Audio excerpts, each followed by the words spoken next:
Down with the overlord. Down with the church. If you're hearing our voices, that means it's time for It's This Meets That, the podcast where we watch the worst movies from trailer and credits. You don't have to, but maybe you should. I am Russ. I'm Jared. Fitting. Fitting. Fitting. Indeed. Indeed. Indeed. Alrighty. So we're back with our fully abridged breakdown of which I keep wanting to call it the Lost in Space. No, and I keep wanting to call it In the Land of the Lost, which is a totally different movie. Yeah. And it's not that. It's In the Lost Lands. It's pissing me off that title is so much like that. But 2025, what are you gonna do? You can do whatever you want, right? Apparently. Yep. In the Lost Lands of Suffering. Want me to remind people what it was about? Yeah. Smart. A queen sends the powerful and feared sorceress Grey Alice to the ghostly wilderness of the Lost Lands in search of a magical power where the sorceress and her guide, the Drifter Boyce, must outwit and outfight man and demon. Fun. Yeah. I mean, that's like true. Yeah. It's not wrong. I mean, I don't know. No, not this time. Yeah. Let's see, sorcerer guide, Drifter. Yeah, I mean, there's not really a lot of stakes there, so it's just kind of like, I don't know. I don't know if I called Boyce a drifter. I think they try to play it up as him being like the gunslinger from, you know what I mean, from like, you know, from Stephen King, you know, like that kind of guy, like the Western, the cowboy in the post-apocalyptic world kind of thing, where, I guess that's a thing. Well, you're getting ahead of my pitch. Oops, sorry about that. You're good. I think our expectations, prognostications from Trailer Trash, I actually think we nailed it. I forgot. I didn't take notes, but I think we got this like spot on. And I almost feel like you said, man, that sounds so dumb, but it's probably what's going to happen. Yep, that sounds right. Pretty sure. Yeah. So, the two big creatures at the end are them transforming into them to fight. And we were right that the witch is kind of the bad guy, and so is it. Like everyone's kind of the bad guy. Yeah, but I mean, the witch is kind of the good guy though, because she frees all the people who are like basically seemingly enslaved in this mining, city here, right? We are anti-slavery, but she's also the bad person of like, I don't know. She like kills a lot of people that she probably didn't have to. Well, I mean, they were Templars or whatever. I mean, they kind of. Yeah, they're not people. Good point. Yeah, right. Kind of, fair enough. I don't know, assholes just trying to tell you what to believe in. Like, get out of here, leave me alone. So yeah, let me believe whatever I want. Okay. Oh, you want some quick info? Please, more than anything. This is directed by Paul W.S. Anderson, who is not the good Paul Anderson. There's Paul Anderson, correct. Thomas Anderson, and then there's Paul W.S. Anderson. Big difference. Paul W.S. Anderson is basically, I was digging through his credits here. Yeah. I've only known him, and probably most people only known him from helming two low budget, but like B movie level, but make probably a ton of money, obviously, because they keep making them franchises.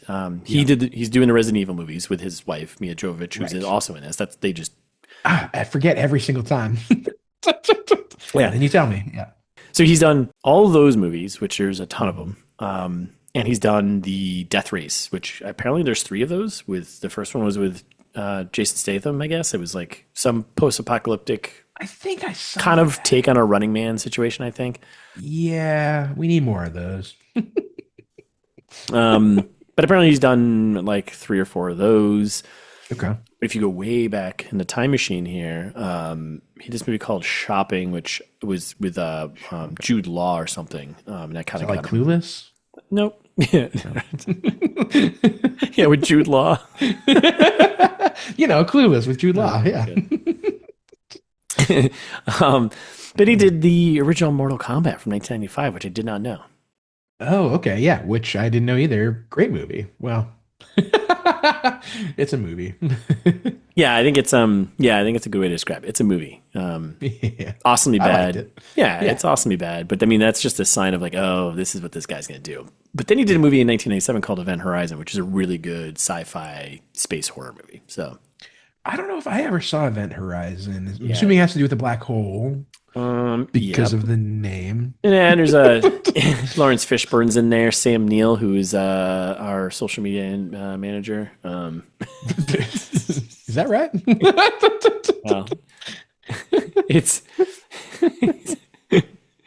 his real name, because Sam Neill's not his real name. So. Oh, right. That makes sense. Yeah. Okay. Yeah. So. Oh, right. The spaceship reappears. Okay. Yeah, classic. Sorry, I'm reading the once over here now. Yeah. Okay. Huh. Long story short, he just makes like a lot of these kind of shitty B movies, but whatever. They kind of makes them medium B movies, because like they're not good. But hey, I don't mean quality. I mean like some of them make money. Yeah. Well, this one did not, but yeah, not even close. Resident Evil usually does pretty good, I think, right? Yeah. I mean, they're just pumping those things out, but also I think it's because they're connected to the video games, which people love, so they're going to keep watching them. Yep, that makes sense. Stick with the formula, right? That's going to keep getting you going here. So totally. Who wrote this? Konstantin Werner. Cool. Nothing. He doesn't have anything. He's got like 6 credits. Stuff. Don't know. Okay. Paul W. Anderson. Obviously, he threw his hat in the ring here. He's a big writer-director guy. I was going to say, do you think the WS stands for writes shit? I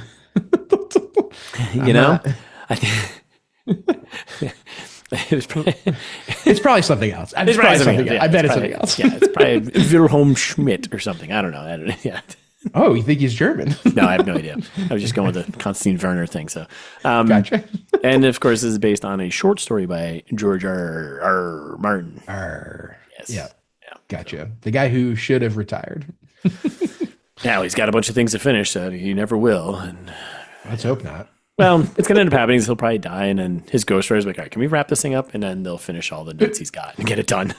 That's going to be way worse. The publisher's going to be like, can you guys wrap this up, please? And they'll be like, yeah, sure. We'll get it done in 6 months. And then there you go.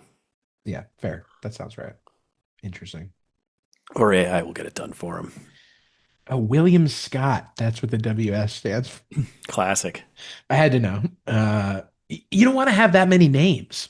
It's too many names. That checks out, though, because he is a British guy. So he's Paul William Scott Anderson III or whatever. Presumably, yeah. I would assume the third is probably implied, but third. Yeah. So glad only I'm guy not a I like second or a third. 4 names is James Vanderbeek, R.I.P. Connecticut's favorite son. That's right. He died today. Did you see that? What? As we record this, I know he's 48 years old. No, stop this right now. Are you kidding me?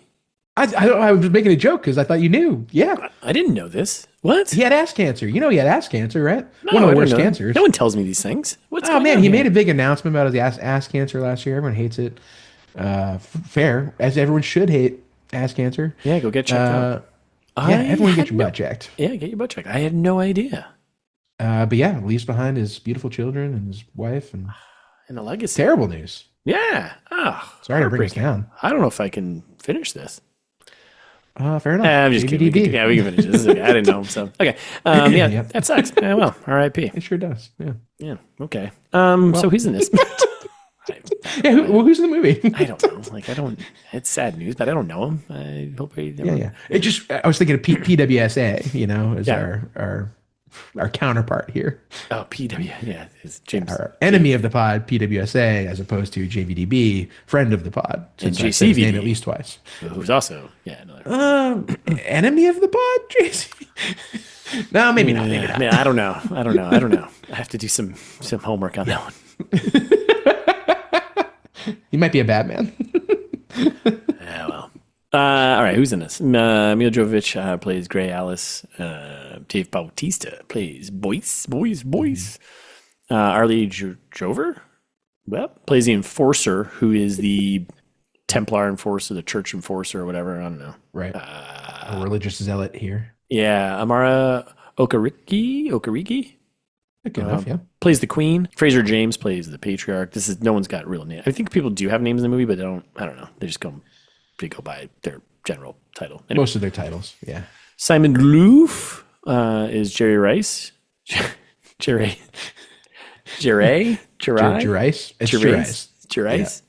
Yeah. He's the side dude to the Queen. He's her top soldier, her top guy, her top general. Right. The leader of the Overwatch. That's right. They overwatch the Night Watch who watches the wall and makes sure nothing comes over it. That's right. That's right. It's always someone watching someone else. So who watches the Watchers? That's right. Who watches the Watchmen? And then Tu Lunding plays the Hammer, which I have no idea who that is, and just a cool name. Yeah, that is a cool name. Nice. You know what's not a cool name? It pissed me off the whole time. Gray Alice. Stupid. Like, if you're doing a Gandalf the Grey thing, be Alice the Grey. Alice the Grey. Yeah. Like, why Gray Alice? Why? Why is that name? I mean, like, I blame George R.R. Martin for this one, I'm assuming, but why? Yeah, just call her Alice. Because they make it seem kind of like a title at times, but then other times they don't. Where they're like, oh, Gray, like, oh, her name's just Gray, and I'm like, oh, but Alice is also a name, and Gray is usually a descriptor. Why don't you just do what they did for all the other characters? Call her the Witch. Yeah, that would work too. Well, some of the characters do, like the Enforcer and the Patriarch. They're just like the Witch. The Witch. Yeah. The only one whoever addresses her really is Boyce, I guess. But yeah. All right. Anyway, just had to gripe about it. That's okay. No, that's what we're here for. Griping, right? Right. That's what this medium is entirely for, is for griping and being negative. So that's right. Fuck. It's okay. We're not the first ones to do it. That's right. Production budget numbers. You ready? Worldwide, this made clear my throat on this one. Worldwide, this made $3,633,497. Which is bad, but it's still like 900 fanatics. That's a lot of fanatics. Domestic, it did 1.8 million. International, did 1.7 million. Video, half and half. Yeah, a little splitsy, and there's no numbers in the video. On a budget, though, of $55 million. Oh, no. Yeah, this isn't turning into that Resident Evil franchise he wanted. No. Who put the bill for this one? I don't know, a lot of people. Makes sense. I forgot. Yeah. Rotten Tomatoes, 24% on the critic, and then 48% on the other side. So, a generous 24 and a generous 48. Yeah, those are like, I don't know who's actually like, oh man, I'm a big Paul W.S. Anderson fan. Like, I don't know. Yeah, like some people are like, go ahead. I was gonna say, some people are like, oh, I love Spielberg, I love Stanley Kubrick, I love Paul Thomas Anderson. Sure. PTA. His friends call him PTA. PTA, obviously. But Paul W.S., I don't think that's happening. No, I don't think so either. But at the same time, I was going to say this is also one of the few movies that we've done where I left angry. Yeah. Most of the time, I'm just like, oh, that kind of sucked. Oh, well. Or I'm like, oh, that wasn't that bad. But this time, I was like, why? Yeah, this entire movie was infuriating. And I think I texted afterwards. I was like, this movie, the ending especially, is infuriating. It was just, I was real mad. Yeah. I was like, I'm going to throw my remote out the window mad. So, Yep. But I didn't, because that's not what you're supposed to do. It's bad to show anger that way. That's right. Okay. Want some fast facts? Fact me, Daddy. These actually are going to be fast. Oh, wow. Yeah. George R.R. Martin intended the original short story in The Lost Lands to be the first of a series of stories centered around Grey Alice, which he intended to gather and release as a single volume, like his Tough Voyaging. I don't know what that is. For various reasons, he never came around to finishing any more novel stories. Really? Please, go on. But if the film adaptation turns out to be a hit, he will write a new short story for a sequel to be based around. Yeah, that's... Oh, honey. Yeah, see box office numbers above, and that is not happening, so... Nope. That's fun. Yeah. This would have made this movie an absolute hit. The movie was stuck in development for years, with at some point Keanu Reeves and best friend of the pod, Nicolas Cage, were offered the role of Boyce. Are you like... Either of them would have been incredible. Either, but I mean, Nick Cage as Boyce? Come on. I mean, we still would be doing it. If Keanu Reeves did it, there's a chance we might not be covering it. Yeah, probably like 45%, but yeah. Well, other than that Russian movie that we watched. But Siberia. That was pretty bad. Yeah. In the land of Siberia. Yeah, that's right. Also known as the Lost Lands. That's right. It was filmed on 2 sound stages and several practical sets at Alwernia planet near Krakow. Ah, Poland. I was going, it's Poland. That's right. Yeah. Poland. Yes, you're correct. That's right. Cool. I thought it was mostly just a giant green screen because it looked it and it felt it, and they felt so disconnected from the scenery behind them. But it was like definitely highly stylized kind of thing, cartoon. Stylized Poland. Yeah. Okay. Huh. And that's it. That's it. That's the fastest of facts I have for you. So you're not doing the last one? Where's the last one? Oh, geez. You don't Look have at that. to. No, you know what? You're right. There's one more. It was on the next page for me. I didn't see these new glasses I can't see with the reflections and stuff. So, yeah, good point. Not done yet. Just teasing you. Bonus fast fact. It's the seventh film directed by Paul W.S. Anderson that starred his wife, Milla Jovovich. This is the ninth film collaboration of the two, as Paul there also wrote two other films which Milla Jovovich starred in. Wow. And that's how you meet the love of your life. You just work with them. Nice. You work with them constantly, and you keep hiring them to be in your movies. I was gonna say which came first. Yeah, that's a good question. Probably. Well, I don't know what the first ones they did together. Was it probably the Resident Evil? I would think. I would assume Paul Right Shit Anderson. I think it was Resident Evil was the first one. He also did Alien vs Predator, by the way. The original Alien vs Predator, or that one and all the sequels? Just the original one. 2004, was that the original one? Yeah. I think so, yeah. Yeah. Okay, bad movie. Yeah, not a good movie. Not a good movie. So he's not very good at what he does. It doesn't seem like it. But he keeps getting paid to do what he does. He does. I know a lot of people like that. Yeah. We all know this guy, right? We've all worked with this guy at some point. We're like, yeah. Boy, that guy's bad at his job. It really is. Who does he know? Like, who does he, know? Like, who does he know, Oh, I think we all know. No, we all know. Okay. Harvey Weinstein. Yeah. No. No more. All right. You want to Hollywood pitch me, you mother lost land fucker? Sure. Do I ever? When you put it that way. Oh, yeah. This one is very clearly The Departed meets Wild Wild West. Now, did you check? We were using AI earlier as a tool to help us search. Did you finish your search there? And because we were trying to decide if the two movies each of us used, we've overused. Yeah, no, I gave up immediately. But... You gave up, or AI gave up? AI was like, "This is stupid. Both? Why are we doing this?" A little column A, a little column B. Yeah, it's like you're training me on stupid shit. We're not doing this. Yeah, okay. That's right. It did tell me though that I didn't, so therefore I believe it. All right. There you go. I'm inclined to believe. Should I try one more time? Well, yeah, let's do it over here. Now you could ever used, yeah. Well, now AI has searched through all of our documents. I mean, AI searched through everything. If you're using Gmail, it's just searching everything through all your stuff. So all your private emails are not private anymore, just so you folks know out there. That's right. Privacy is an illusion, as we all Or know. your documents, which is, you might want to think about that. Yeah, even the weird ones. Yeah, think about that. AI is searching through it, constantly searching through it. So just keep that in mind. Oh, here we go. Sorry, I was doing a little. You did. I didn't. I don't think. Yeah, I had a feeling. I knew one of us did. Yeah, but it was you're me. right. Okay. AI is working, but it has been a minute. Okay. I guess not that long. Saw 5, so last fall. That checks out. Okay. Damn it.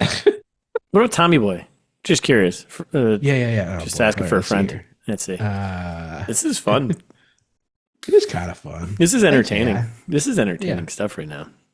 Mm-hmm. People listening to other people use AI. Oh, it's the best. It's the best thing ever. It's like, maybe watching if we're on YouTube by then. That's true. We could be. I prompted so poorly. Oof. Looks like twice at least in the last year alone. I used it in Saw 5. Yeah. Oh my God, no way. That's crazy. So I used it in Saw 5 and you used The Departed in Saw 5. Look at this. This is going to be a fun. This is exciting. This isn't good. This is bad. Is this bad? I don't even know. Yeah, this is bad. And I used Tommy Boy. Wait, so I used Tommy Boy twice. Because I used Tommy Boy in. Oh, wait, no, that's not true. AI, you. Yeah. If you want to be on the podcast. I used. That's right. I used. Well, we are now. I used the movie Tommy. The musical. The Who, yes, you did. That's not Tommy Boy. You have to be literal. It's not Tommy Boy. Yeah, you can't do a wild screw card. You, AI. Yeah. All right, so we got one Tommy Boy, one Departed, but we each used it both in Saw 5. That's right. Both. I hate this. Yeah. Well. Okay. Fair enough. Well, I'm going to use it again. Me for the first time. If it's right. And I feel like probably about as well as we both did, I would imagine, last time too, which is to say, not at all. Yeah. A lot of wishful thinking on my part, because The Departed was a good movie. Yeah. And I know you're not a huge fan of The Departed. Yeah. I've already had my gripes. I'm not going to go through it again. Yeah. Go listen to the Saw 5 episode. You'll probably hear it all then. I'm sure we did. But the main point here is that it gets super convoluted and dumb at the end, and all kind of it's like it wraps up like a Saw movie. That's why we did it. That's why we did it for Saw. That's right. I'm sure it was exactly the same pitch. Yes. God, we're the worst. Listeners, I'm so sorry. We'll be better. I don't remember that one. It's okay. Yeah, stupid AI. Yeah, well, we wouldn't have remembered either if AI didn't step in. Damn it. Let me live in blissful ignorance. See what else happened. The Departed. I mean, there's criminal gangs, which I'm assuming Boyce is probably a part of at some point. Yeah, sure. He's kind of his own one-man criminal gang, hanging around with a bunch of hooligans. Hooligans, yeah. At the bar there, and his usual spots. Tavern. What else happens? I mean, the convoluted ending, I think, is the big one. That's the big one. It's definitely the big one. And it's I was trying to do more than that. It's like the twisty thing where it's like, okay, we've twisted so much. Now it's just kind of like dumb. Corrupt police department. Yeah, we can say the Overwatch is Overwatch, the church. Well, I mean that's coming. That's already writes itself. Don't kill us. Or do. I'm tired. Whatever you're into, listeners.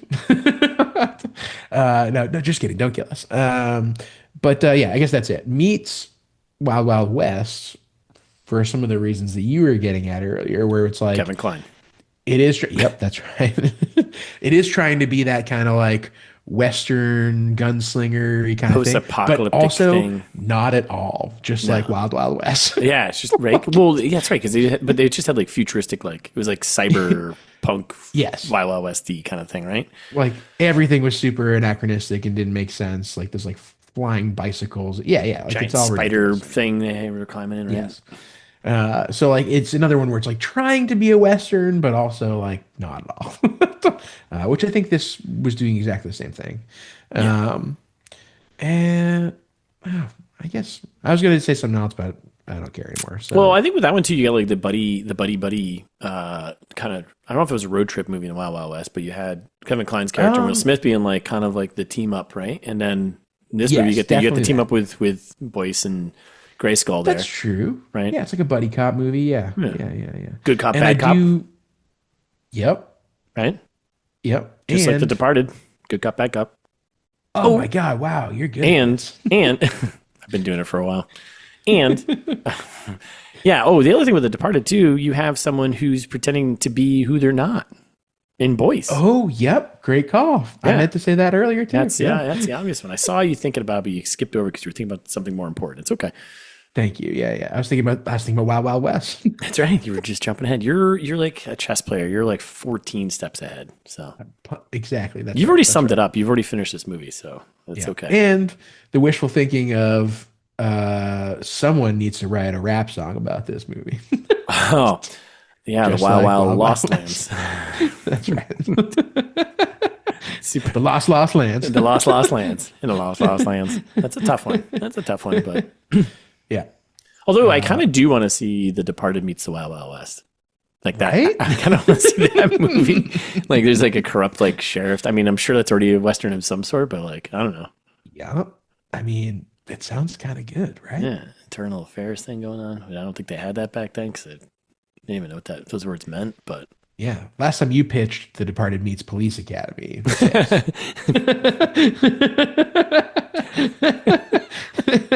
That's right. That was the, I'd rather watch the real my estate pitch than yours. That was the real estate game. Yes, it Right? was. They were robbing all the places on the lower income areas to lower the value of the property even more, so they could buy it out and then sell it. It was a whole property game. That's right. Just like Chinatown, which you probably went Chinatown meets Tommy Boy, didn't you? I've done Chinatown so many times. Oh my god, we're here for the property, not the brother sister mother sister thing. All right. Yeah, your turn. Pitch All right. me. That was great, man. I love that. Thanks for all your help. That's what we do here. It's like we're playing volleyball, you know. So I'm going with it's Rebel Moon meets Tommy Boy. Obviously, spoilers. Rebel Moon. Here we go. Ready? This movie is basically like a Snack Snyder minus kind of movie, right? Like this highly stylized, the visuals. Paul W.S. Anderson already kind of does this thing, but I think he fully leaned into the Snack Snyder style. But plenty of slow mo. Oh my god, so much slow mo. So much slow mo. And just too stylized. Too stylized and just not good. And like the CG was not good. And also bad. Yeah. I feel like the CG probably from like Resident Evil and those other movies was better than this. I'm gonna throw it out there. Those were from a long time ago. Yeah, and I was gonna say like the CG in those wasn't awesome. No. Okay. Let's see. I think there's Rebel Moon had more of like a getting the gang together, but there's definitely was like a bit of a road trip thing because she had to go and like find the people to help her do the thing. Right. Just the hero's journey. It's a Star Wars ripoff, as we know. Yeah, as we all know. This movie's got that. You know, you get the hero trying to need to find someone to partner up to go do the thing. You get the tavern. You get the place. You know, those sort of things. You get the futuristic. Rebel Moon wasn't post-apocalyptic though, but it was sci-fi, fantasy. No, off it's like on other Dune planets. kind of. It's like it is kind of a little bit of post-apocalyptic kind of like. Yeah, there was like a big calamity or something like that. I think, right? Yeah. I don't know. Let's see what else. Civil War, probably. I covered all the special effects, the bad CG, the super slow mo, big betrayals here and there, big betrayals, terrible dialogue, terrible story, all that dialogue in this like very predictable kind of story. Yeah, and it's the dialogue in this. I mean, we got it from the trailer, but also I realized the trailer did show the end of the movie, basically. Yep. That's correct. So why would you do that? So I think that covers the Rebel Moon side of things. Nice, nailed it. Yep, and hoping we don't see a sequel to this. Now meets Tommy Boy. I'm going Tommy Boy mostly for the road trip aspect because this is a road trip movie. Yeah. At its heart, this movie is a road trip movie into the Lost Lands. Totally. Right. Yeah. I think there's a little bit of like where David Spade is like Gray Alice and Tommy Boy is Boyce. Where like David Spade's kind of like the smarter of the two, and he's the one who's kind of like, you know, leading them along. Boyce is kind of like he's kind of a dummy. He thinks he's got the upper hand, but he doesn't, you know? Yeah. We're like the worldly dummy, like the guy who's like charismatic, but also kind of stupid. yeah, exactly. That's Boyce. I can see that. He knows the people. Real Chris Farley. yeah. And then this one's about, you know, like Tommy Boy, it's about saving the people, right? Tommy Boy is about saving the brake pads. The brake factory, yeah. But the people. It was about saving the people who worked at the brake pad factory. It's about jobs. This movie is about releasing and freeing the people in the mines. Barely. Ish. It seems like it's really just a byproduct. Like she's like accidentally frees the slaves. Well, that's the thing. I think like they didn't make that like. I mean, I think that was her point, right? I thought that was like what she was supposed to be doing. I don't know, man. Because because in the opening, like they divide the way when she flips the script on the enforcer there and leaves her hanging. And then, but I got the impression they don't like her. Like I don't think anyone likes her. Yeah. What were they chanting? I couldn't. Was it just witch? They were saying the witch who can't be hanged or something like that. It was like the witch who won't hang. You gotta get it better. You get a better slogan to scream out because I had no idea what they were trying to say. Yeah. The witch who won't hang. That's what it was. So there was it was very, I guess there was no direct connection of the people. They were just like fearing her basically. Yeah. Stupid. That's what I mean. Like she didn't like them. And like, I think she like inadvertently freed them, but like didn't really care. She was just kind of like, yeah. I mean, that's fine. I'm okay with that, but like, you got to make that be a little more like, that's the hard line. Like she's not like, she's the anti-hero, you know? Right. Like, I think the trailer kind of built it up to be like, oh, like she's freeing the serfs from the whatever. And you're like, I don't think that's true. Yeah. I think you're right. Yeah, All like right. Well, it seemed like at the end she was like, "Oh, happy accident. Also, the slaves are all free now." Like, well. sick. I mean, I guess it's still at the end of the day. Doesn't Dan Aykroyd's character still kind of win at the end? He's- Right. In a way, he's like, I'm just gonna buy the company at the end, but sure, this will make you last a bit longer. But I don't Yeah. That's true. Good point. know. What's his name? I think that's it. Love story, a Yeah. little bit. Yeah. That's true. Yeah. A love story that doesn't make that much sense. Yeah, I'm gonna leave it then. That feels good. Yeah, I'm proud of us. Me too. You why don't you sum it up? This one looks long. It does. There's a lot of reading, so I'm gonna go on mute here. Smart. Yeah, yeah. Get the bat up. Okay. All right. I don't like the way this is starting. All right, here we go. Yeah. Voice opens by. What kind of sentence is this? Who wrote this? AI. Boyce opens by warning the audience that the story set in the dystopian Lost Lands will not end like a fairy tale. Ugh. As Witch Grey Alice escapes execution by the church and is tasked by the queen to capture the power of a werewolf before the next full moon. What? Yeah. Okay. As Alice and Boyd journey through the wasteland, pursued by the ruthless enforcer, they survive betrayals, torture, and deadly attacks, while the queen secretly kills the dying overlord, and political factions plot coups and counter coups.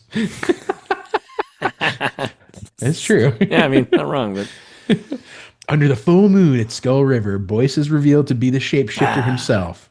And though Alice knew all along and poisoned him with silver, she kills and skins him alive. I think she kills him. She skins him alive and then kills him. I think, right? I think so.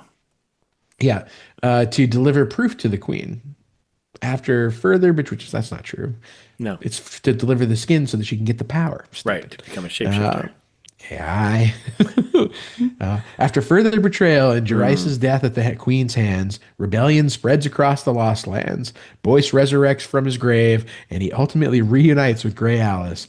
Now partners once more in a brutal world neither of them can escape. And in the most infuriating ending to any movie I think we've watched, which is that's saying something out of, I'm sure I'll say it again at some point, but I don't know. I was gonna say, I don't know if it was the worst, but it's in the bottom for sure. All right. Yeah. I mean, it's not the worst. I'm sorry. I got a little excited there. I think there have been a couple of times where I did throw my remote. Actually, I think maybe the end of Rebel Moon. And that might have been the end of Rebel Moon. What? Why? Why? Why would you do this? Why is this happening? Yeah, so dumb. All right, so here we are. We got Vertical Films, Constantine Films, which is the production company. No relation to Constantine Werner. And a little fun fast fact here. So they've done a ton of movies, a lot of German films, shows, stuff like this. We're friends of the Germans. Yeah, but they're best known for the commercially successful Resident Evil film franchise, which has earned $1.2 billion worldwide by May 2017.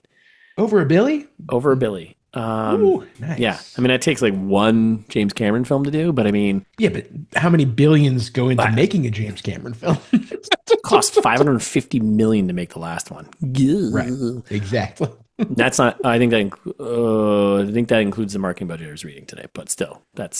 Still. $500 million. That's too much money. And then that means all the other $500 million, because it did $1.3 billion, that's going to be split between, everyone else. You don't get all that back. Exactly. So, anyways, $1.2 billion worldwide by May 2017 is also known as the highest grossing film series based on a video game, which, yeah, I mean, it makes sense. There's no other video game series, really.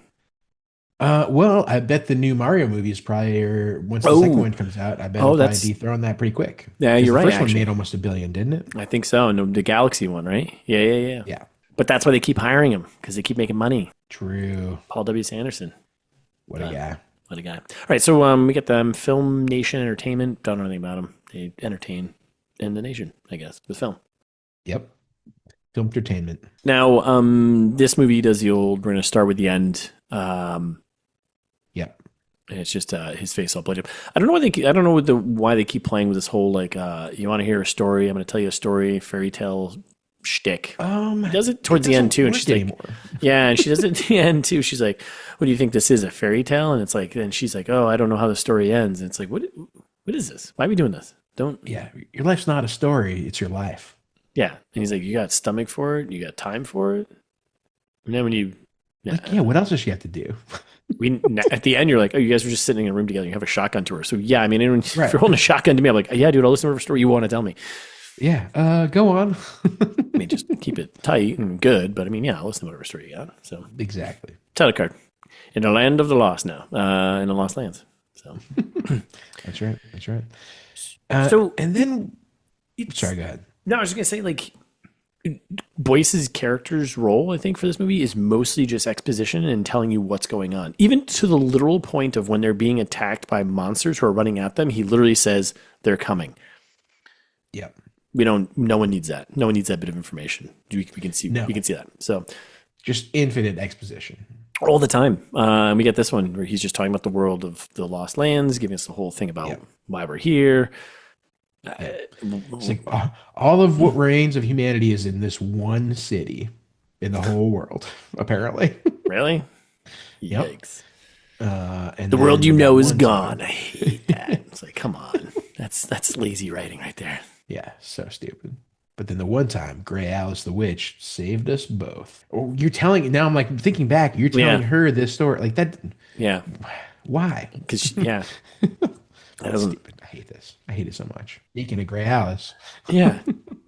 She's about to be hanged, right? Then we cut to the hanging. Yeah, and it's just the enforcer there for the church. And then we learn a little bit. I think it's important. It's very important because we learn a little bit. Grey Alice's her main skill, other than kicking ass with two like short blade things, and living forever. And is her ability to look. Yeah, that's a pretty good one. If she looks you in the eye, she can do a little mind meld, little Jedi mind tricks on you, and make you think you're doing something, or make you do something else that you don't want to be doing. Yep, or make you hallucinate stuff, or it's pretty cool. It's pretty dope. It's multi-utility, really, multi-hyphenate eye vision move thing. Yeah, it's very much. Oh, there's a Marvel character that's exactly the same thing. Yeah. Marvel did it first. Yeah. Marvel's done it all first. George. If that's your real name. George R. Martin.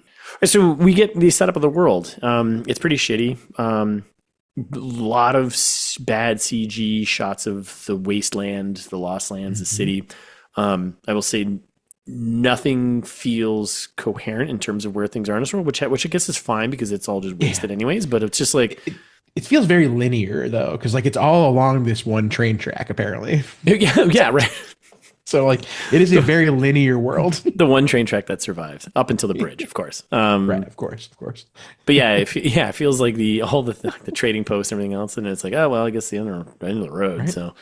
And we don't get any train like winding through the hillsides or anything. Like it is just like train straight. Yeah, it's the safest route they say until you get to the bridge, right, of course. And then it's not safe anymore because the bridge is up. Right. But yeah, so it's just like you never get a really sense of landscape. I don't think, but you also never really get a sense except for the one part with the demon people. I don't know. The Lost Lands doesn't seem that bad. Like in this world where like, magic is real. And so therefore like magical creatures are implied. Maybe, I don't know, like hard to say, but like, yeah, it doesn't like, we don't see anything scary except for those demons that Alice wronged and only come out at night and only in one specific area. So like by the nuclear power plant, which has power at it, which something like that. Yeah. I guess that still would work. And it's nuclear power, right? I don't know. Yeah. If you got any physicists that are out there, let us know. Yeah, let us know. But like, the people at the trading post live at the trading posts and like sleep at night, and like the demons don't come bother that. Like this, like it seems like there really aren't that many threats in the Lost Lands. Like I'm kind of confused. Yeah, I mean, I think because they just told us, and there's no other like they show someone rotting in a cage, and it's like I guess we're supposed to feel terrified. Who knows? Maybe that trading post gang, 2 people that live there, maybe they have some security system. I don't know. They don't. But there's no world. There's no. And it was like a chicken. It was like a bird in the cage. Like it wasn't even like it was like a person. Like it was just a chicken in there. I was like, oh no, a spooky dead chicken. What is this? Well, because the only thing they do with the world building is they just show us bad CG shots of what it looks like, and then Boyce doing his voiceover telling us, and it's like, well, it's pretty bad. Trust me, guys. Like, okay, I guess that keeps things moving. So yeah, well, I guess Boyce said it's bad. the rainy city. It's raining in the city, I guess now, because there's only one city, right? Yeah, there's only the one city. Didn't you listen? Yeah. It's only one. I was like, my brain was like raining. There was only one city.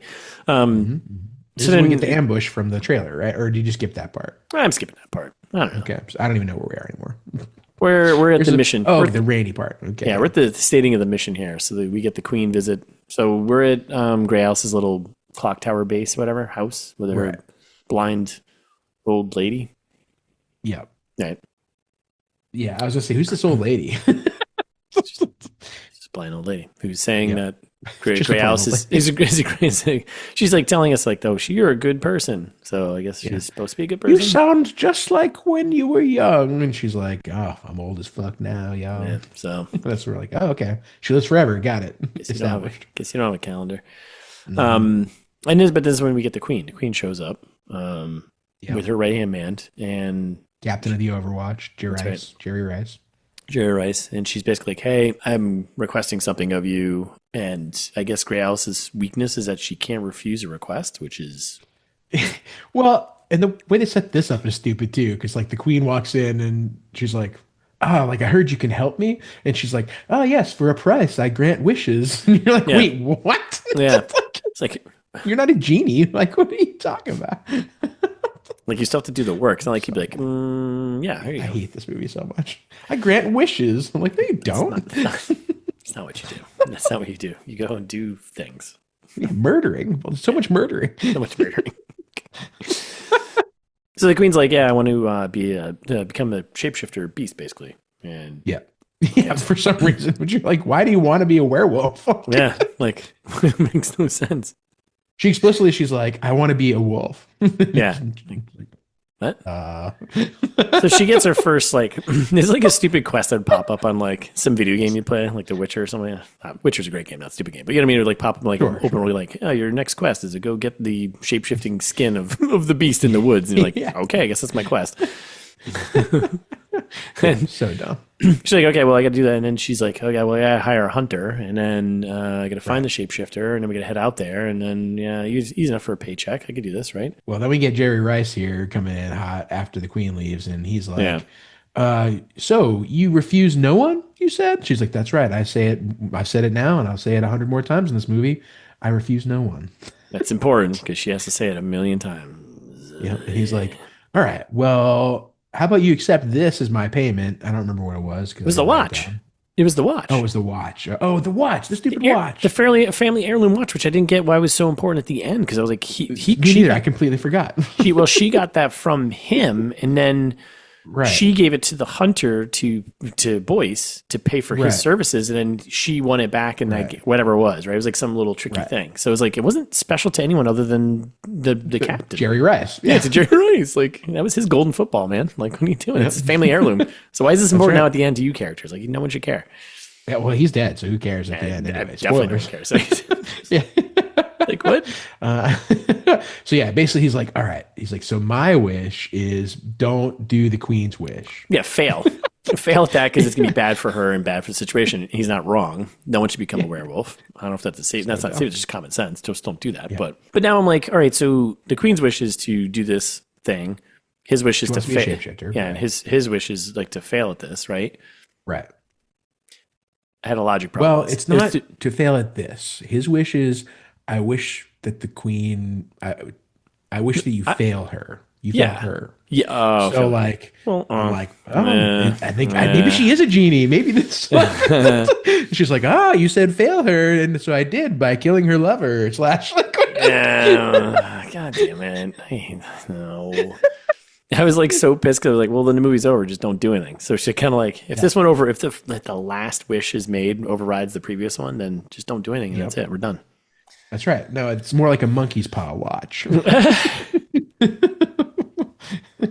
So then she does some floating in the air magic witch stuff, and she has a vision. She has a vision of she has a vision of flashback vision of hunting the beast. These people are hunting the beast that's in the cave, a skull cave. She sees the skulls on the ground, and the beast comes out and just slaughters the hell out of them, and she drops back down, and she's a little freaked out by the vision. So, yeah. That'll come back later at the end in our wrap up. It sure will. And then we're gonna skip a bunch, right? Yeah, I mean, because at this point we see so far. we see Castle Grayskull where the Queen's hanging out. We can skip all that stuff. We do see, I guess, one important thing. We do see Boyce leaving the Queen's Castle Grayskull there. A little late night hookup. That's important. Oh yeah, he's leaving the castle and he's smooching and hanging out. I was like, oh, okay, that's interesting. Okay, that was a surprise to me later. I wonder if that'll come back later. Yeah. And then we're at the tavern where the Alice finds Boyce. Yeah, it's all from the trailer. They have those snake fight battle there. She plays some cards to win him to help her. Yeah. I think that was one of the things that I prognosticated about was that the snake thing was going to be awesome and like a key part of his character. No. It's not. We never hear about the snake again. Twice. And it gets diced right here. Right. Yep. So that's very frustrating.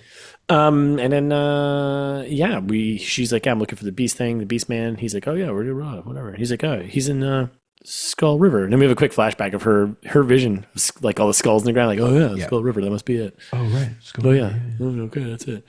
And then fight time. It's all from the trailer. And then we skip ahead. Nothing good happens. Skip ahead to when we meet church. The patriarch. Yeah.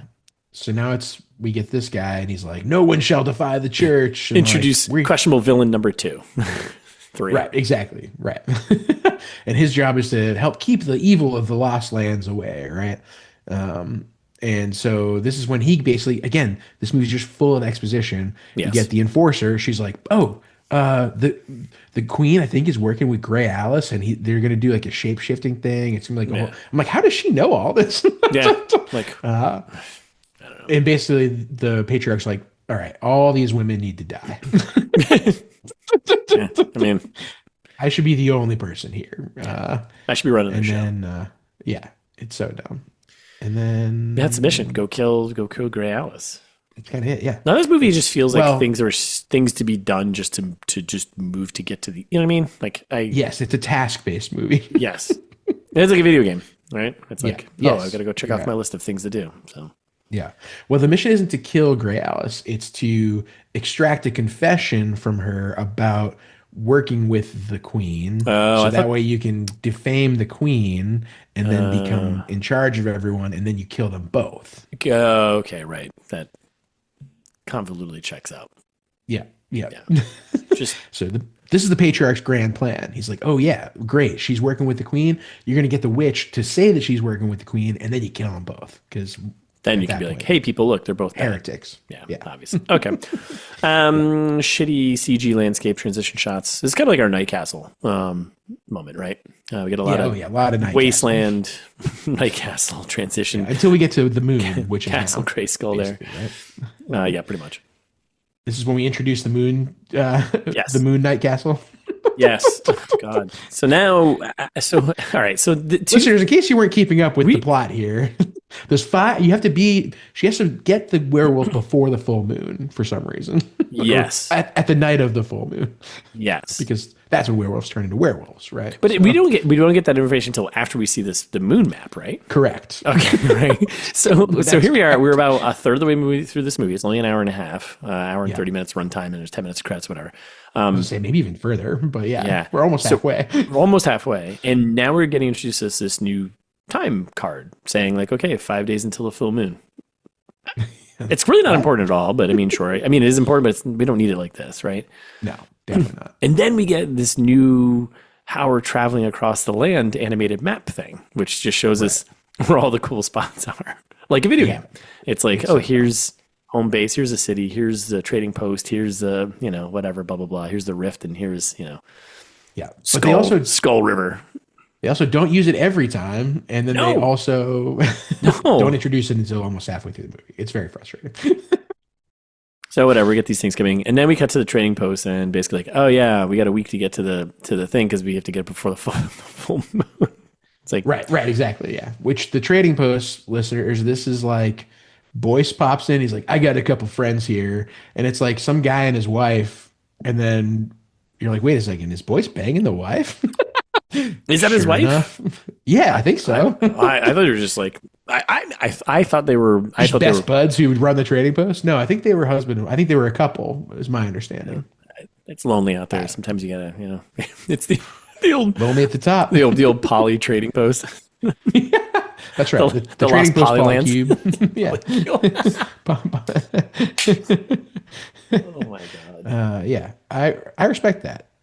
Good on them. Like it's good. It's important to define the relationship. They seem very clearly like they have defined what they're into, and that's what it's all about, listeners. It's all about consent. You know, if everyone Definition. consents to your polycule, great. Consent definitions. Yeah. Okay. Otherwise, it might be cheating. Otherwise, anyway, yeah. So Boyce is banging the wife at the trading post here. Yeah. So yeah. And he's just a traveling. He's sleeping with the queen. He's sleeping with the trading post lady. He wants to sleep with a witch. So yeah, this is actually Deuce Bigelow 3. Yeah, that's what. Electric Gigolo. Electric Lost Lands. So then, all right. So the trading post lady and him have slept together, and they're there doing post hangout pillow talk here. And she's diving into like, oh, do you get lonely out there, whatever? And he starts diving into this very like dark, must be a deep, sexy cowboy. Yeah. He's like, yeah, I was a battered child. Yeah, he goes in this like really dark story about a child like living this worst life, like terrible work, like he's being like, traded around. You know when someone murders your parents right in front of you, and she's like, no. He's No. like, and then and then you spend 20 years like wandering the desert trying to like. She's like, no, I don't know any of that. I think I think this is actually this is a safety tip somewhere, right? Yeah, I think you're right.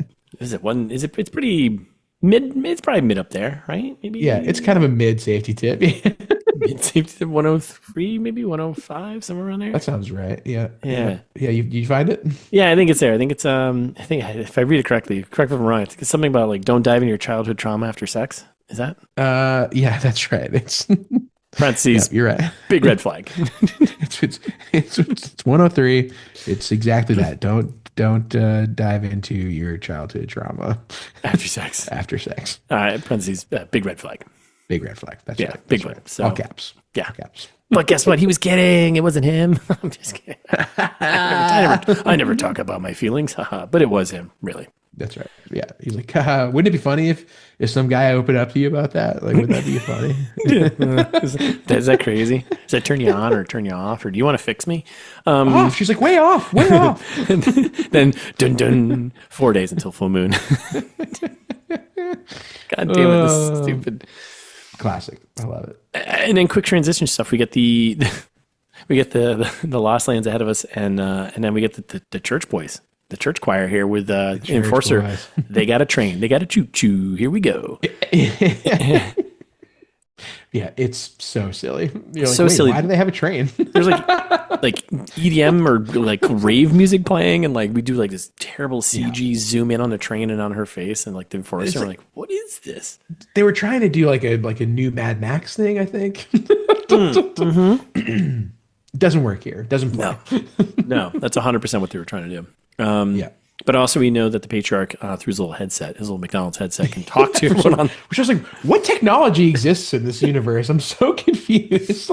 It's Wild Wild West all over again. Yeah, it's like, if it's wasted, where is he? Is that Wi-Fi? And that can't be Wi-Fi. Is it satellite technology? Like, how does that signal traveling onto the... Right.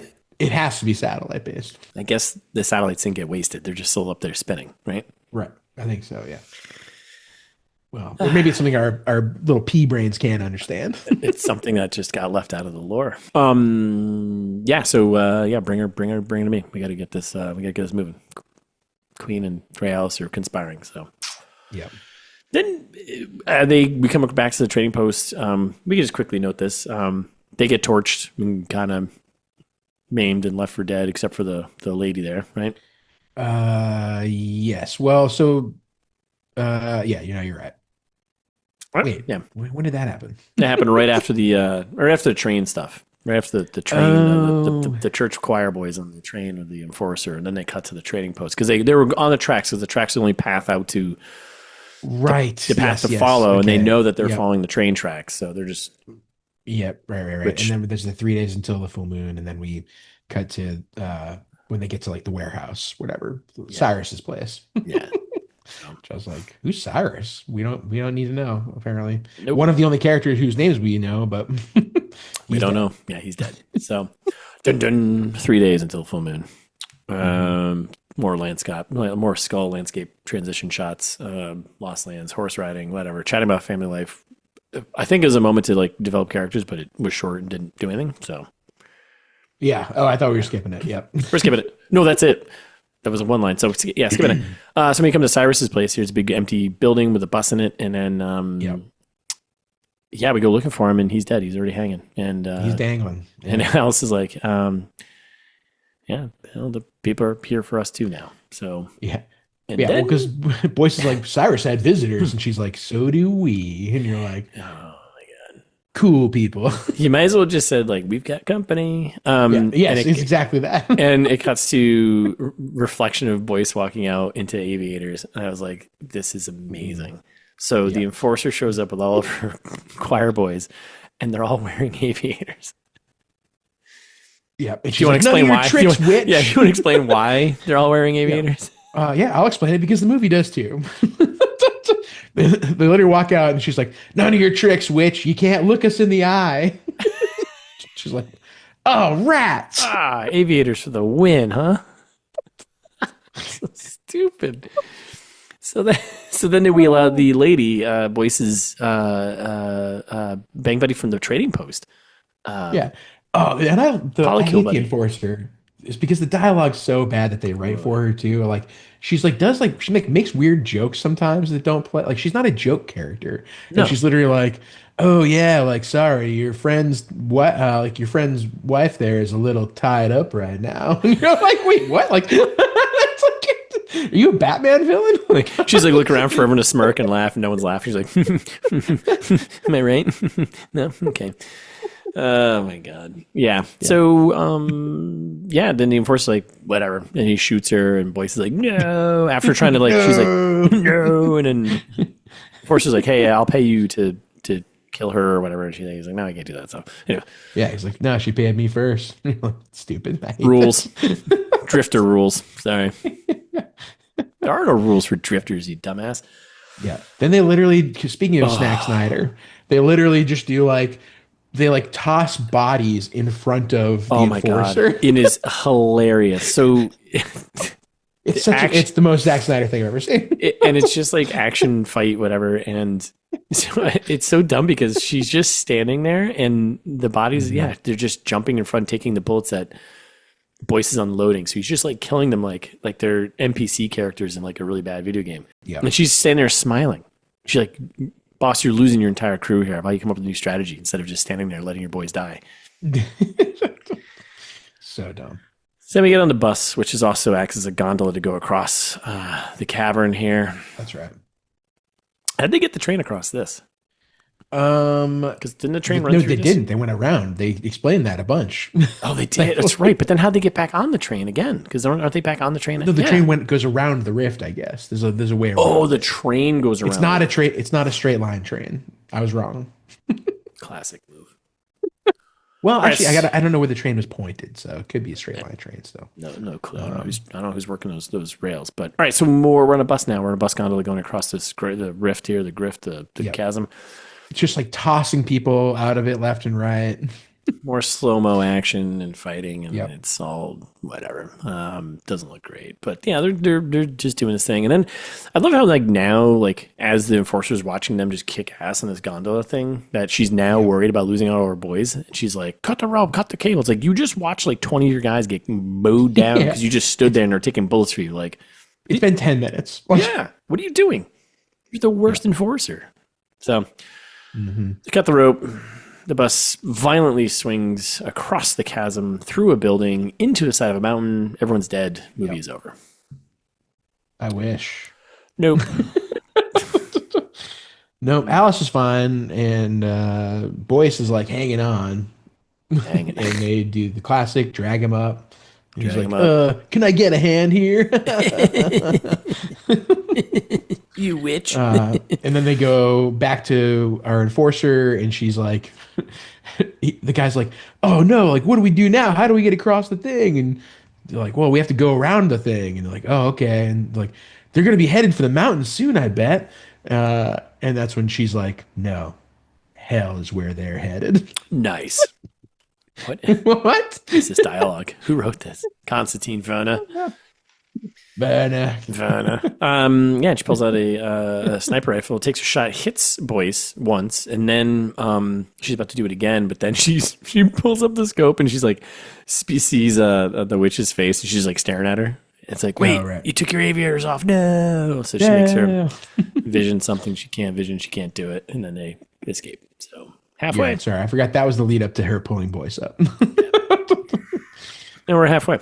Mm-hmm. There's another campfire chat, which doesn't do much. They're trying to develop characters, but nothing happens here. I guess it's kind of important to note that he pulls the bullet out of him and she stitches him up.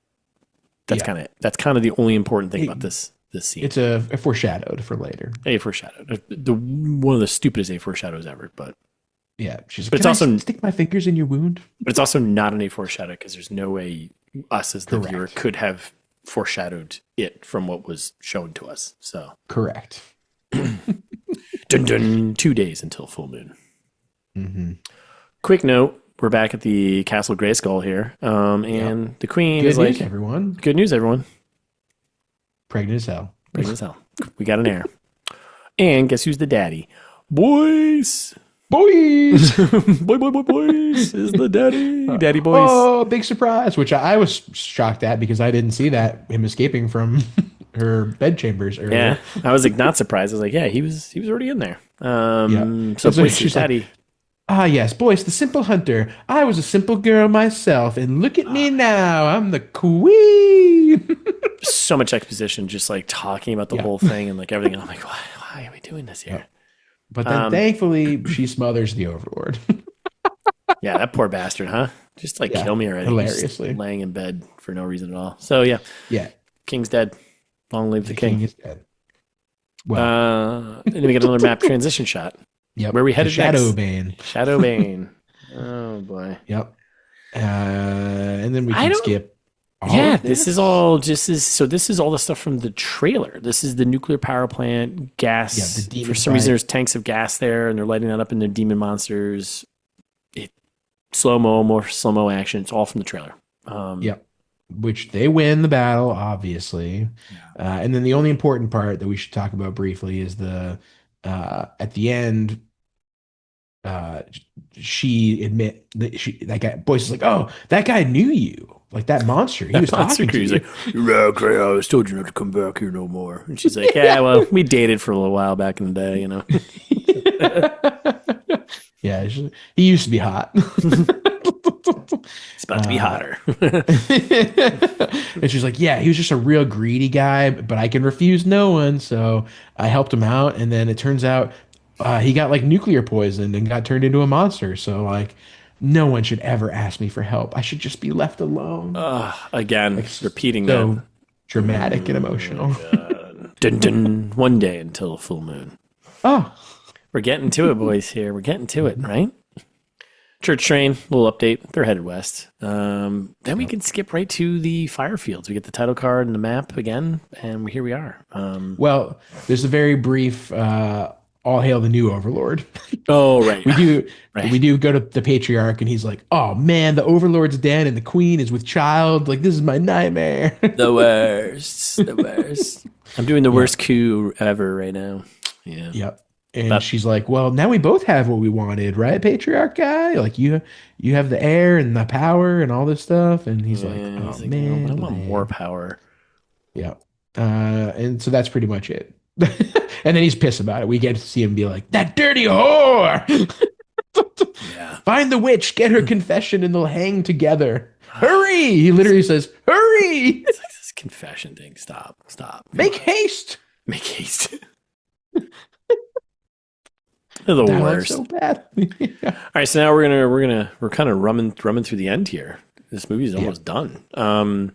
Yeah. So we're in the fire fields, and this is like, again, there's not much here to say other than she yet again repeats this whole "no one should ask me for help" thing. Save yourself. Turn around. He's like, "No, I'm coming with you." He's like, "No, come back with me." No. She's like, "I'm cursed, and no one should get close to me." Can't you see I don't want you anymore, boys? We jump back to the Queen's room there. We get the Queen and Jerry Rice there chatting about the patriarch, doing a little kissy. Okay, so we got that game going on. Jump back to the railroad tracks, and now we get some action here. We're back on the tracks. Grey Alice is playing chicken basically with the train. She's in a tunnel. Yep. She's like, see me? She's like, don't worry, I've got a plan. I got a plan. I don't think so. She turns around and runs away from the train, which I think the train would catch her, but I don't know her speed. Maybe she's clocked in pretty high. I don't know. I didn't see her combine numbers. So she's a witch, dude. So right. So she's going and running down the tracks. We come out of the tunnel. Voila, big trick here. The bridge is out. We're talking 1885, Marty McFly, the ravine. The bridge is out, and she gets to the end, and she jumps off the edge. The train is chewing right behind her. We get a close-up of the enforcer, which also the entire time the enforcer's screaming at her from the train, which she can't hear you. Stop doing that. Right. And we're going back and forth. The patriarch's like, a new dawn is about to come, right? Outruns the train, jumps off the edge. The train is like, can't stop in time. It goes off, right? Yep. The DeLorean is pushed. It goes back in time. They hit 88 miles an hour. Train's done. All the church choir boys are done. The enforcer's done. Deadzo. Yep. But Boyce grabs her, saves the day. Yeah, hanging on a random piece of steel and just catches her. So inexplicably. This movie's the best. I'm starting to turn and so the patriarch then like takes off his headset, his like Bluetooth headset. He's like, oh, Bluetooth. What the? Oh no! I'm so mad. I think. How would he know? He'd just be like, hello, hello, enforcer, are you there, enforcer? Jesus Christ. So then we cut to the patriarch chamber. He's doing a little praying to his church there. He's like, damn, my boys are gone. And his other boys, he's like, yo, gather the other boys to go. We got to get all the boys together. Take the throne by force. Let's do this, right? But then we cut to the patriarch's boys are right behind him, and they're getting their throats cut by Jerry Rice and his boys. And then he's like, we're taking them out. They take them out. And then he's like, I sentence you to death for conspiring to blah, blah, blah, the queen. Yeah. And the boys stabby. They stab him like 8 times. It's kind of super funny. Yeah. So it doesn't make any sense. So basically, this guy's been dead for 10 minutes already. So basically, the church is done. The church bad guys are done. So they're like, oh, how's the story going to continue on here? Well, there's more. Yep. We can skip. We're at Skull River now. We get to the cave. They're checking it out, blah, blah, blah, blah, blah. Yep. And then she's loading up on Silver, kind of like, why not, right? Because it's a werewolf, right? Yeah, she's putting silver like claws on her fingers for some reason. Well, she's got like rings that turn into like Timu like Wolverine claws, right? That's right. Like, maybe you should return those. Yeah. And then she's outside the cave, and it's rainy time, and Boyce comes out. I think he's close now. What say you? Is literally the line because again the dialogue is stupid. No one says what say you. No one says that. And then she's like, I think you lie, Hunter. There is no Sardor, only you. Because you're the shapeshifter, you son of a bitch. And he's like, what? Big spoilers. What? He was the shapeshifter the entire time. No. So you toss your popcorn up there and you're like, oh no, what? And then we cut to him having some slow-mo silver pain. And for some reason now we're doing like an interspace shot of like the silver running through his blood or something. I was like, wait, what? How is this? What's happening? That was pretty funny. Before that though, again, I want to highlight the dialogue because it's so bad. Please do. She's like, I cared for you. You tried to deceive me. You thought you could kill me like the rest. And he's like, I tried to warn you. What are you talking about?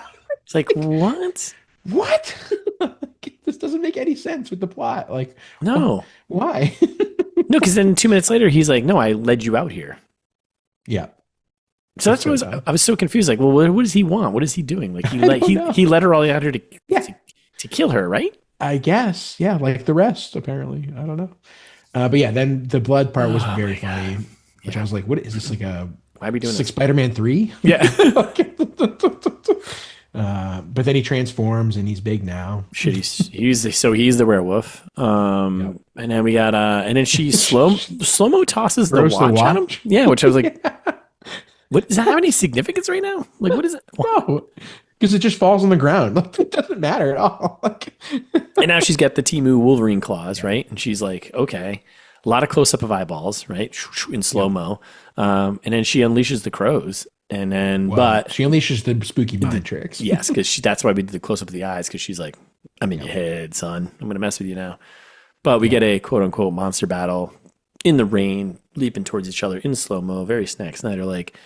Yep. And then she, from the trailer, she phantoms out of the crow shape and just starts. Yep. And she just fucks his ass up with those silver claws, basically. Yep. That's right. Slow mo, slice and dice. Fingers him right into the ground. Slap chopping him all over the place. Yep. And she goes to finish him, but then he lunges at her. But then she wins anyway. Yeah, she just like slices his face off. We're like, one done. We're good. This shit is over. That was easy. Yeah. And then, here we are. I guess 10 minutes later, he's back to human and she's giving him water. Yeah. He wakes up and she's like attending to him. She's like, hush, you need to rest while the moon is covered. You have a gift that I'd kill for. You can change at will. Oh no, that's what he said to her. Right. Yes. He's like, you can change at will. And she was like, no, that was just an illusion. Yeah. Yeah, I'm just messing with you. But so from this point forward too, which was irritating, the rest of this movie, they're just whispering the entire movie. And it's impossible to understand them. Correct. Yeah. So anyways. Which is probably for the best. Yeah. So then, take a nap, buddy. So we cut back to a little bit later, still in Skull River here, and Boyce wakes up and he's all chained up. Not a way you want to find yourself waking up in Skull River, all chained. Well, yeah, I guess. Yeah. Speak for yourself. Yeah. I'm not gonna yuck your yum, man. If you want to get chained up in Skull River, that's your thing. Go for it. Am I right, listeners? More whispering. I can't understand a word they're saying, but now we're going he says, untie me. He's like, untie me. I don't understand. You saved me. Why are you doing this? And she was like, you wouldn't like my answer, boys. Don't. Just be quiet. It'll be all over soon. So then we go into... sorry. Yeah. No. Again, just on the dialogue. She literally goes, I learned all your weaknesses along the way and even added to them. And he's like what? Meanwhile, all the listening watchers are like, all of us are, what? What? I'm so sorry. Your fate was sealed when you met me. You were right, boys. Oh my God. The dialogue's terrible. So then we put the silver in your blood to poison you. Well, now we go to the Saw-esque flashback, like to wrap this all up and just show us all the things that like we kind of saw a portion, like a little bit of, but would make no sense. Like there's no way you're connecting these things to like put this together and be like, oh yeah, she poisoned him like that. No, yeah. So like she cuts back to like the vision of her she had of the beast in the very beginning, and there was more to the vision replay there, and it's him turning back to human. You see a reflection of his face in the water, and you're like, right. We didn't get to see that. So okay. And then when she's patching him up at the campfire, like she's stitching them together, and she sneaks a silver coin into his body, and you're like, oh, we didn't see that. And she stitches that together. Yeah. And then we cut back and he's like, God. Why didn't you just kill me? And she's like, well, dead things have no power. And he's like, wait, hold on. Before you kill me. I get one last thing, right? Hold on. You have to grant my wish. Oh, yeah, you've been saying one, right? You've said that 100 times. You said this to me this whole time. This whole trip. What were you saying? It was, oh God, I can't remember. You refuse no one, right? And she's like, what do you wish for? And he's like, I want us to be together. I want to end this loneliness. I'm like, this is the stupidest thing I've ever seen in my entire life. And she's like, I refuse no one, but there's a price to be paid. Name it. And then she's like, very well. And then it's like, he like wolfs out again, and she like starts like skinning him alive. And he's like, oh man. Yeah, you lose your wolf powers, buddy. Oh, I don't think he's sad about that. I think he's dying. Like he does die. Well, he comes back though, right? That's a whole like, right. But I don't think we knew he was going to come back to life. Like he didn't know he was going to come back to life. Well, the price to pay is that he's got to lose his life to come back. Exactly. Because he's going to lose his wolf powers, I think. Right. That's it. Yeah. But I think he's happy about that. He doesn't like transforming into a wolf. No one does. Well, he would. I think he would have if he could control it. That was his big thing. Yeah. So then anyways, she does that. She stabs him. He's gone. And then we're Skull River. Still next day, she's got a little little grave for him, all covered him in skulls. And then for some reason, she drops the watch on top, which I'm like, I still don't understand why is that important here? That's not. It's the heirloom of the dude who's dead, like back in Castle Grayskull. He's not dead yet. Oh, whoops! Man, he's about to be. He's still alive now. So. I mean, he's been dead inside for a long time. That's right. So then she gives on the Lord of the Overwatch by being alive. Right. So then she rides back on horseback all the way back, that entire journey, all the way back. Dragging Boyce's skin. Yeah. Like his fur. Yeah, and it's like all like sepia tone. That's the other thing too, is they do make a lot of like, it is like Zack Snyder-y, like production decisions of like, there have been various scenes, we didn't really call it out, I think we skipped over most of them, where it's like all of a sudden it's black and white for some reason, and you're like, oh yeah.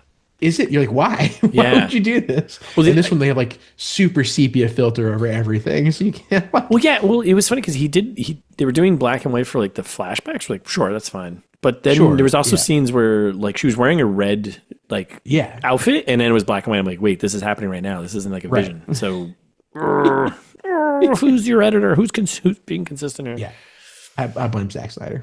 Yeah.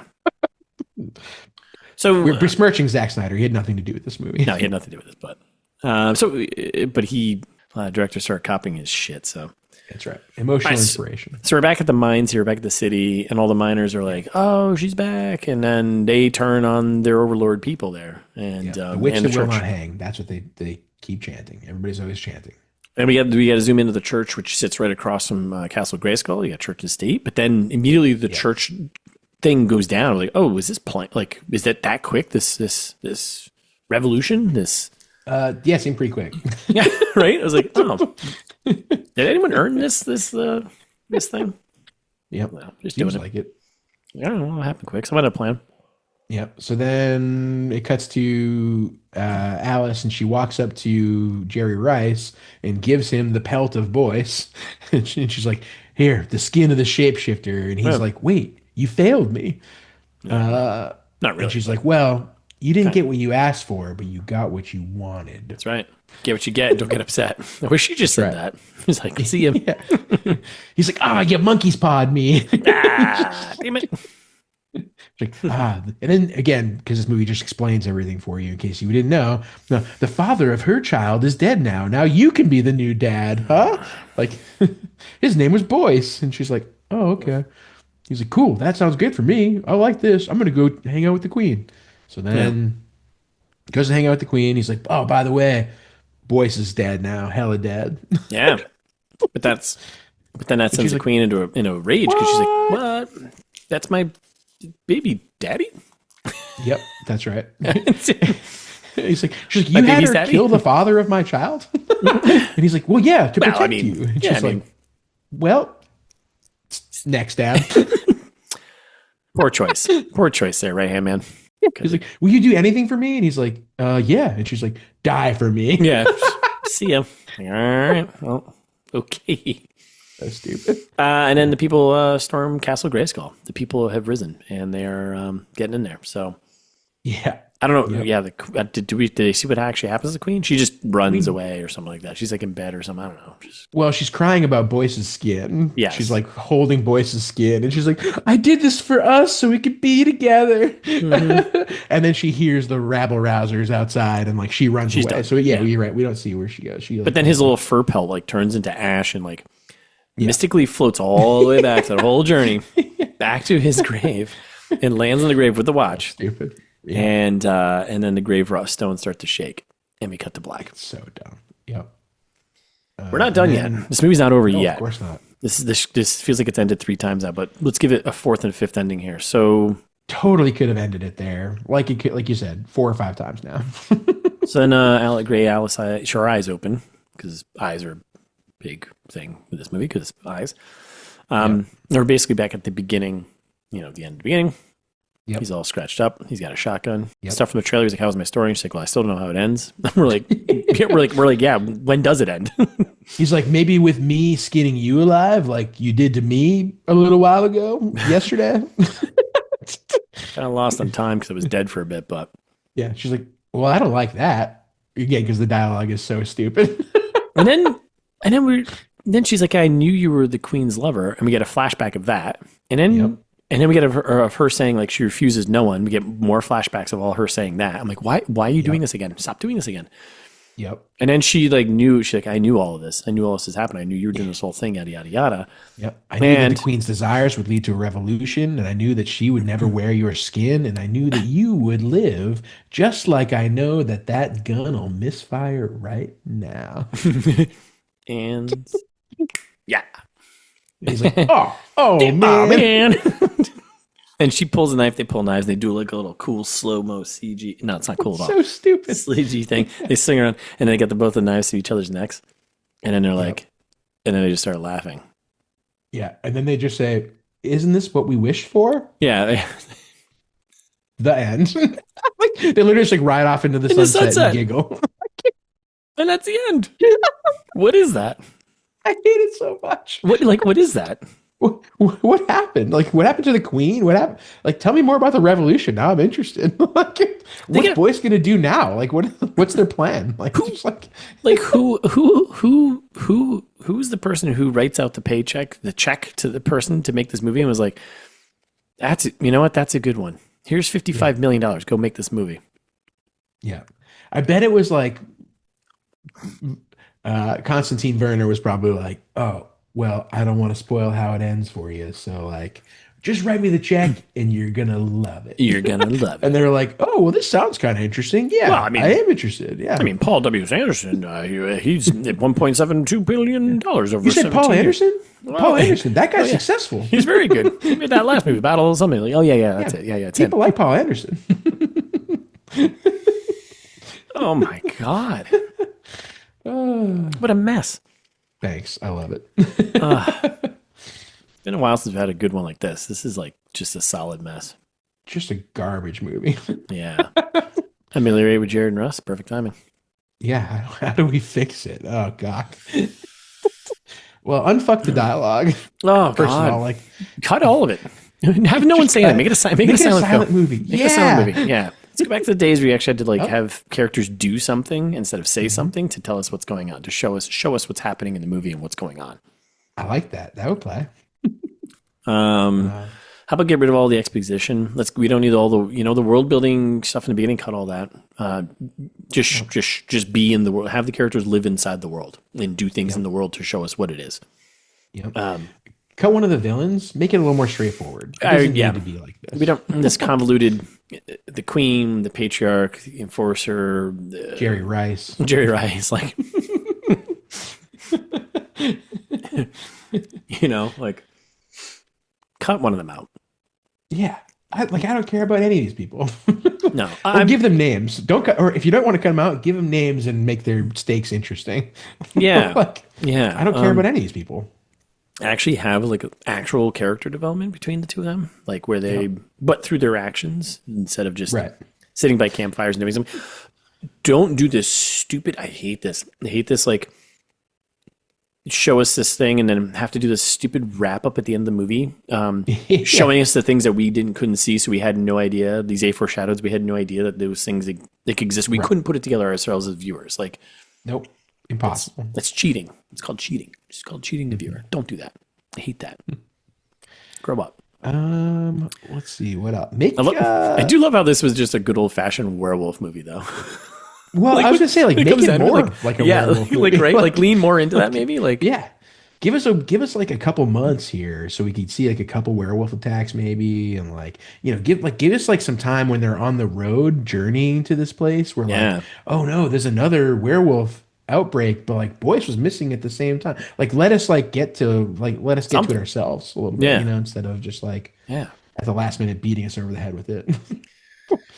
And the repetition. You don't need to repeat the I have to do what everyone the wish thing. Like, and which is it? Is it a wish, or is it you have to do whatever I say, or like make that consistent? Like, I can refuse no one. And you're like, what does that mean? Like,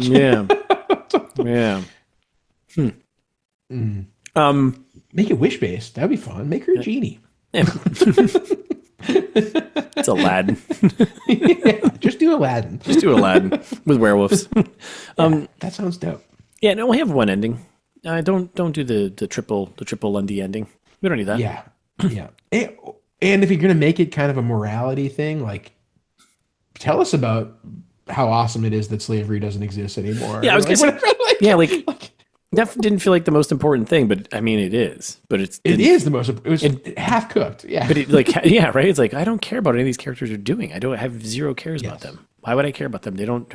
What are they actually doing for the greater good here? So stupid.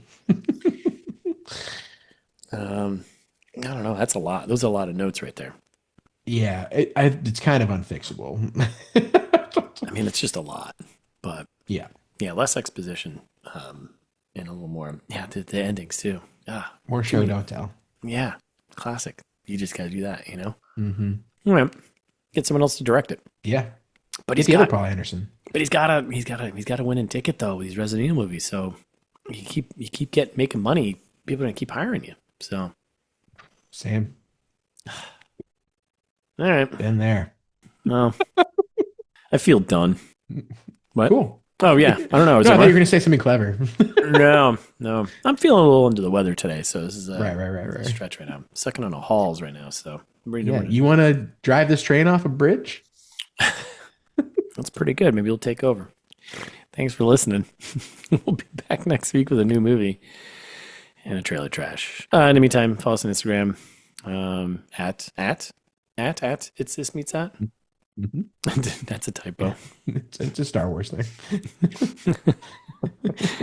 Subscribe to us wherever you listen to podcasts in this. Set us on a download, and if you like this thing, tell a friend verbally in person. Ideally, yeah. Or tell an internet stranger, because nobody interacts with internet strangers enough. You know, you gotta get out, put yourself out there. In the comment section more often. People love comment sections. Everyone's always so nice. When you're about to troll someone, just be like, write your troll and then be like, oh yeah, listen to ITMT. Yeah, exactly. That's fine. Do that, but leave us like a 5-star review. Oh yeah, and do that also. Don't be rude. That's really where I was going with this, and leave us a little friendly comment or something like that. Speaking of lies and promises, you can go get merch on the website. No board games yet, and no thongs. However, I forgot to tell you. What? Good news, bud. I think I found a thong supplier. No way. Yep. I think we're gonna make ITMT thongs. I love this. Limited run. So yeah, if you want any shipped to you, just let us know. Send us an email. Yep. Send us an email. That's right.